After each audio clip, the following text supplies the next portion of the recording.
ele estava totalmente assim impactado com o acidente do Rubinho. Aí no sábado, a morte de Roland Ratzenberger. O Senna se aproxima de mim e fala: Cabrini, eu vou te contar uma coisa, mas você não pode revelar, você não pode dar essa notícia. Eu falei: qual a notícia, Ayrton? O Ayrton Senna, nos últimos 4 anos da vida dele. Era a minha missão cobrir todos os passos dele, como eu cobria a Fórmula 1. E eu estava ali em 1º de maio de 1994. Imola. Um dos momentos mais marcantes da minha carreira, sem dúvida alguma. Eu lembro que você, pelo telefone, imagina como é você dar uma notícia época, você deu notícia velho. Com aquele tijolão, que era um telefone celular, né? Você vê, nós estamos falando de um passado recente, 31 Fica a anos, imagem e a era foto. Um celular. Eu lembro até hoje, você muda a entonação. Morre Ayrton Senna da Silva. Imagine pra você dar eu sempre gostei muito do Ayrton, tinha uma amizade muito importante com ele. Ele me abriu muitas portas. É mesmo? O Ayrton me abriu muitas portas. Eu entrei até na cobertura da Fórmula 1, quando não estava na Globo, estava no SBT, por até uma amizade. O Ayrton gostava muito do meu trabalho e possibilitou que eu cobrisse a Fórmula 1. Eu lembro que na primeira corrida, a corrida de Phoenix, eu estava no SBT, eu tive credencial, eles me deram credencial. Como eu fiz uma cobertura totalmente assim, impactante, a Foca, influenciada até pela ação da Globo, passou a não me dar mais cobertura. Aí a gente ficou diante de um dilema no SBT. Continuamos a cobertura ou não? Decidimos continuar. Mas só que eu cobri a temporada inteira de 1991 sem credencial. Como é que eu fazia? Que loucura, eu lembro do Senna. Num determinado momento, eu estava entrevistando todo mundo. Eu, por exemplo, fui o único jornalista que registrou um momento em que a Fórmula 1 obrigou o Senna a se reconciliar com o Prost. Ninguém tinha essa imagem, só eu. Eu, justamente, que não tinha credencial. E eu lembro do fiscal, um cara chamado Pasquale, se aproximar. Ele era o cão de guarda da Fórmula 1, para me tirar de lá. E a gente tira a fita, né? Naquela época era fita, né? Hoje em dia, fita é uma coisa jurássica, né?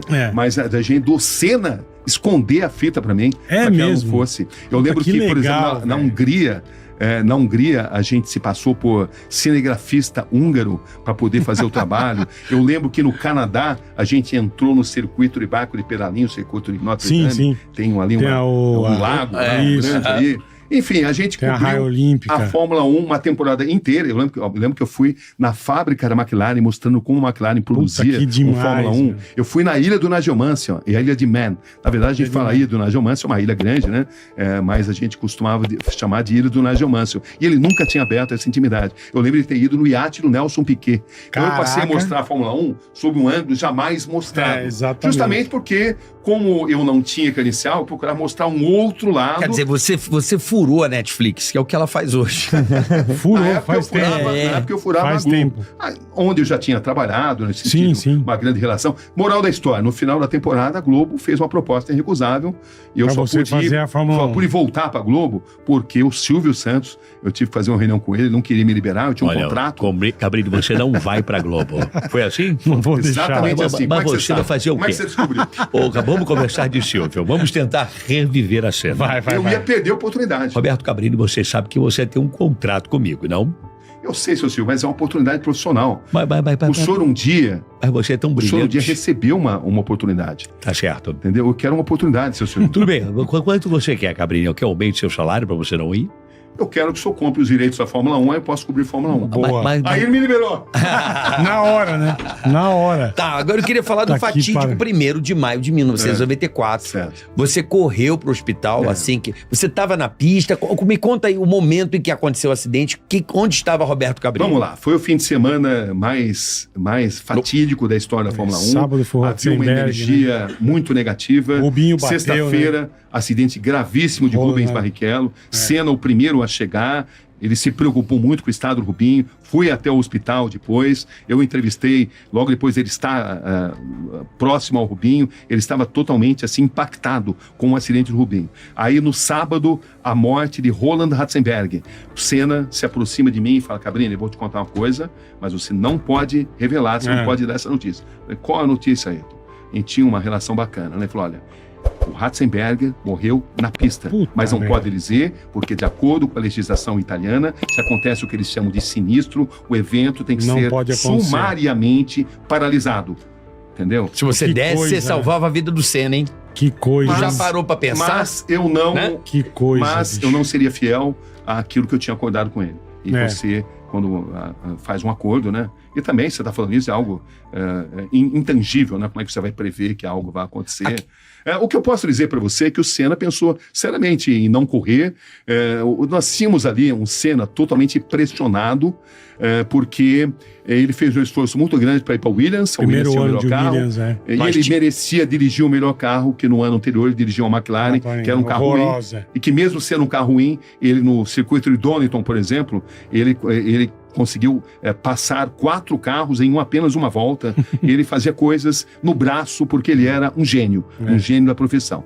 Então ele considerava que ele merecia dirigir o melhor carro. Frank Williams era absolutamente apaixonado por ele. É verdade. Mas acontece que quando ele chega na Williams, a Williams que no ano anterior tinha a suspensão ativa, o controle de tração, Era o imbatível, regulamento né? Mudou. da Regulamento mudou. ou aquele Por que cara? que mudou? Porque eles queriam Balestre. uma Fórmula 1 mais equilibrada. A Fórmula 1 passou a não ter mais graça, porque os carros da Williams eram tão era superiores muito absurdo, que não havia mais competitividade. Quando o Senna A chega... suspensão ativa, no caso, né? Que fez a só ativa diferença. desequilibrava a corrida. Uhum.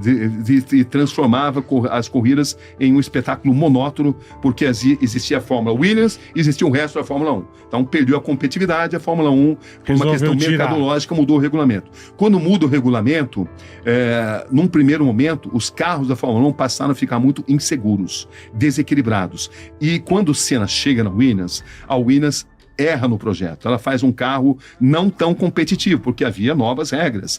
E eu lembro que no circuito de Aida, que era a terceira corrida quando ele morreu, né? Nas 2 primeiras, ele foi pole position no braço, mas não conseguiu completar as corridas. Então, você tinha Brasil ele rodou, Senna, né? Ele rodou no Brasil, isso, né? em Aida também. Então, você tinha ali um piloto pressionado que me disse em Aida, numa corrida, numa entrevista que depois eu recuperei, olha, eu estou dirigindo um carro desequilibrado, o carro está nervoso, e eu não posso dizer exatamente do que se trata. O que se trata é que ele estava desconfortável dentro do cockpit. E precisaram fazer uma mudança radical, feita às pressas, porque a Fórmula 1 não espera, que teve a concordância do Ayrton. Tá. Entendeu? Então, a verdade é que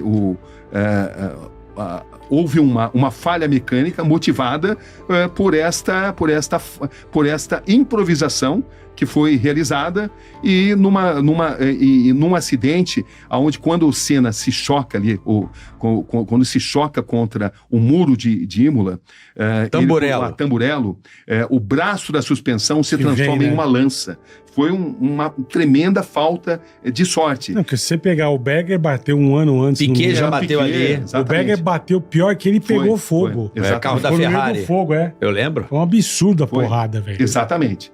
Então, o que acontece é que o braço da suspensão, no impacto, se transforma em uma lança, perfura o capacete, e você não tinha nenhuma fratura no resto do corpo, somente no cérebro. No cérebro ele tinha múltiplas fraturas. E muita gente acredita que ele tenha morrido na própria pista, é um tema que sempre será debatido. Oficialmente ele morreu porque dentro do teve hospital. A corrida, né? Até hoje, Maria Tereza Fiandra, que era a diretora do setor de reanimação do hospital, mantém que ele morreu lá dentro. Mas muitos pilotos, por exemplo, Nicola Larini, um dos pilotos, ele jura que o Senna morreu na pista.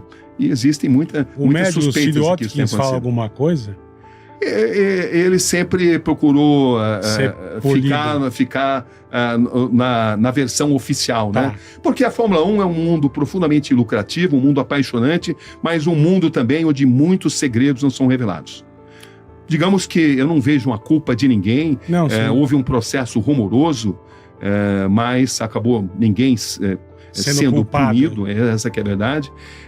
E eu acho que ninguém deveria ser, de fato, punido, mas você deve se recordar também, eu investiguei o acidente durante muito tempo e consegui, inclusive, depois de muita pressão, a imagem do onboard camera, porque eu consegui vários depoimentos de mecânicos revelando que viram a imagem. Eu pressionei o Bernie Eccleston com essas declarações, porque ele mantinha que não tinha essa imagem. Aí ele acabou me dando a imagem. Mas, misteriosamente, a imagem para um segundo antes do impacto. Da porrada, Muita gente garante que essa imagem existe. Enfim, foram muitas histórias mal contadas nesse fim de semana de corrida, que talvez um dia possam serem contadas ou não. No fim de semana fatídico. Né? Eu queria entender a cronologia. Você estava no autódromo na hora? Eu estava no autódromo, como eu cobri a Fórmula 1, sempre estava no autódromo. Eu cobri o acidente do Rubinho Barrichello, fui lá no hospital, entrevistei o Senna, tentei entrevistá-lo na morte do Roland Ratzenberger, foi quando ele me contou isso, né? Olha, e aí quando o Senna bateu, você já saiu do autódromo? Quando o Senna bateu, eu percebi a gravidade. Eu sabia de cor e salteado o caminho para o Hospital Maggiore de Bolonha. Quando a gente percebeu a gravidade, sabíamos que ele seria levado. Eu já saí antes dele ter saído, só que ele foi de helicóptero, eu fui de carro. Eu fui um dos primeiros a chegar no Hospital Maggiore de Bolonha. Eu encontrei médicos concedendo longas entrevistas coletivas e mantendo que havia um paciente lutando pela vida na UTI do hospital. Mas eu pensei, poxa, se ele estivesse de fato lutando pela vida, os médicos não estariam aqui dando entrevistas, estariam assistindo o paciente. Então foram 4 entradas, sempre pelo telefone celular, onde eu sempre tive a convicção, a certeza de que não havia qualquer tipo de esperança. Foram 4 boletins. O primeiro, estado crítico, muita gravidade. No segundo, não existe mais esperança. No terceiro, morte cerebral. E no quarto, o anúncio da morte dele. Fui chamado, inicialmente eu era chamado pelo Galvão, ainda dentro da transmissão do evento. Depois o evento terminou e eu continuei entrando num plantão da Globo, que era chamado pelo Léo Batista. Então, quando eu dei a notícia, foi o Léo Batista que me chamou. Eles deram notícia depois da corrida, irmão? Não, nós demos a notícia tão logo ela foi divulgada. Assim. 1 da tarde, mais ou menos. Estava tendo corrida ainda? Foi 12h40 no Brasil. Por aí, 1 da tarde. O horário da morte é 12h40. 12h40. Mas a notícia foi tipo 1 hora, assim, porque a corrida acabou umas 11, aí entrou alguma coisa... Foi 12h40. 12h40. Que você deu a notícia foi 12h40? Sim. Exatamente. Você foi o primeiro cara da notícia, né? Exato. Veja bem, eu fui um dos primeiros a chegar, depois que eu cheguei, outros jornalistas também chegaram, e morte não tem furo de reportagem, você dá com responsabilidade, a gente sabia que era inevitável dar essa notícia. Eu procurei manter a precisão dos fatos, mas passando uma certa dose de emoção, porque era como se eu estivesse anunciando a morte de um ente querido coletivo. Entendeu? Então eu estava impactado, era um cara muito bacana. É um ídolo, né? Um grande ídolo, eu já tinha consciência disso, do impacto que isso aconteceria, mas procurei, dentro do possível, manter ali o profissionalismo. E você acompanhou o corpo até o Brasil? Você veio junto? Não, eu permaneci na Itália, e nos próximos 5 meses eu não fiz outra coisa a não ser investigar a morte do Ayrton. Ah, você ficou lá ainda? Fiquei lá, eu não retornei, continuei na Itália. Na época eu fiz um Globo Repórter, metade de um Globo Repórter, foi uma matéria que eu fiz, e fazia coberturas diárias para o Jornal Nacional, sempre da repercussão na Itália e principalmente sobre a investigação. Eu fui o primeiro a mostrar como tinha ficado o capacete dele,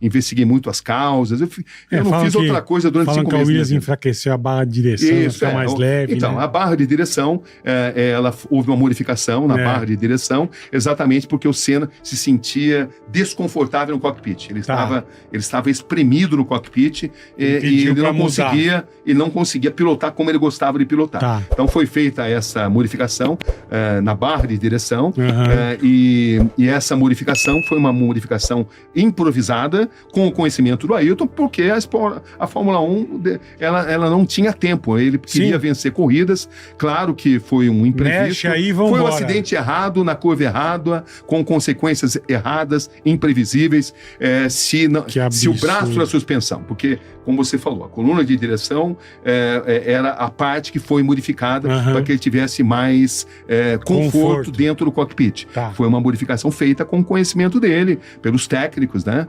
Entendeu? Da Williams, e essa modificação, segundo análise profunda, é que causou o rompimento, que causou o impacto contra o muro, numa curva de alta velocidade, 210 km por hora. Ele bateu. A turma fala que era uma curva reta, né? Era uma curva reta, era uma curva feita... O cara vinha pé embaixo. Chamada curva pé embaixo. Isso, você não tirava o pé do acelerador. Curva reta. Curva reta. Por isso sempre foi uma curva perigosa. Não era uma curva difícil de fazer.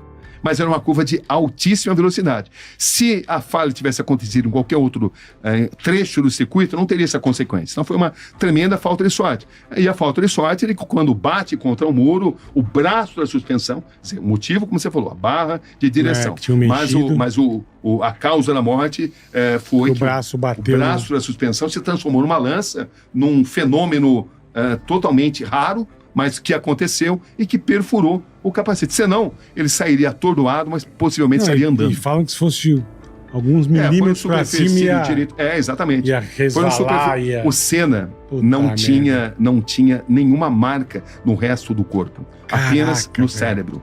Entendeu? Foi uma tremenda falta de sorte. O dia que não terminou, tá no Record Plus, né? A gente ganhou, inclusive, um prêmio, fiquei muito honrado, muito feliz com isso, o Venice Award, que é um prêmio italiano, por esse documentário. É um documentário onde eu resgato tudo que eu tinha, tudo que eu descobri, e as imagens, eu faço eu nunca tinha feito um documento tão completo sobre os aspectos que causaram o acidente. Nesse documentário, eu fiz 30 anos depois. Tem ele na Record Plus. O Dia que Ainda Não Terminou.